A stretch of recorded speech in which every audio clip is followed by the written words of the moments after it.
Kiukweli tumeondokewa, na mimi nikiwa waziri mwenye dhamana na habari, niseme namfahamu Bwana Charles kwa muda mrefu sana, tangia akiwa anafanya kazi BBC.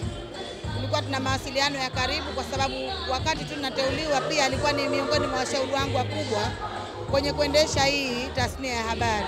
Lakini pia alivyokuwa mkurugenzi wa mawasiliano Ikulu na msemaji mkuu wa serikali, tulifanya kazi za pamoja nyingi sana, ikiwemo ile documentary ambayo imetengenezwa ikaenda presentiwa kule Dodoma. Basi tulishirikiana kwa pamoja kuiandaa kwa sababu mimi ndio Wizara ya Habari. Lakini pia kupitia Idara ya Habari Maelezo tulishirikiana kutunga sheria ya kuifanya kada ya habari kuwa ni kada maalum ambayo ilikuwa inaangazia maslahi ya wanahabari, lakini pia kuwapa hadhi wale maafisa habari na mahusiano ya serikali na taasisi. Kwa hiyo ni mtu ambaye tulifanya kazi naye pamoja. Mbali na hayo, alikuwa ni mtu mcheshi sana. Yaani kufanya kazi naye hujisikii kuchoka.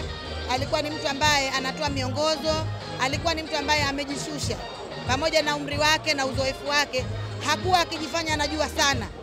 Alikuwa anafanya tutafanya, sio fanyeni. Kwa hiyo ni mtu ambaye tumeishi naye kwa vizuri na ametoa mchango mkubwa kwa serikali zote mbili, ya Tanzania bara na serikali ya Mapinduzi Zanzibar.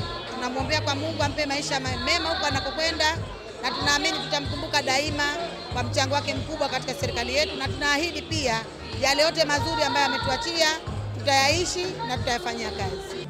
Hii fulana nilipata gift kutoka kwa marehemu Charles Hilary wakati alipotoka Cuba. Baada ya kurudi akaniletea t-shirt na aliniambia hivi kwamba Kulpara amekuletea zawadi hii, kila utakapoivaa utakuwa unanikumbuka mimi. Kwa hiyo leo hii kwenye msiba nikasema na mimi acha nivae kama alivyoniagiza kwamba kila nitakapoivaa hii nitakuwa namkumbuka yeye. Namkumbuka sana brother Charles, tumefanya naye kazi vizuri sana. Tukikaa ilikuwa kwa utani wangu mimi na yeye namwanzia 54 55. Ni vitu kama hivyo hapo, ilikuwa kwa mtu wa jokes sana. Na mimi kwa vile nilikuwa mtu wa jokes, kwa hiyo ndio niliweza kuwa karibu naye sana. Naambia kwamba waache majivuno, wajaribu kuwa na uchangamfu kwa muda wote na siwe na ubaguzi.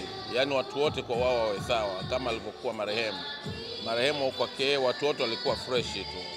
Na ndio maana unakuta msiba wake umezidi kuwa umewagusa wengi.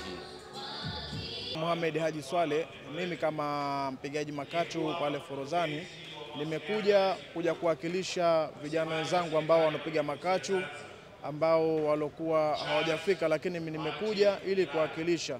Na huu msiba ni msiba wetu sote. Bwana ametoa na Bwana ndio hivyo. Kwa mengi sana tutamkumbuka kwa sababu kaongoza nchi ambayo kwa roho nzuri, kwa imani, hakuna kinyongo chochote, na Mungu ailaze mahali pema roho yake, na Mungu amjalie safari njema, na katika kutumikia uongozi wake kutumikia vizuri.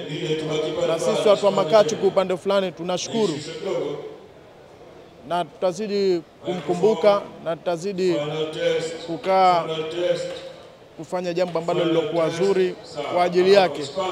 Usisahau kusubscribe, kulike, kucomment na kushare Mshindo TV.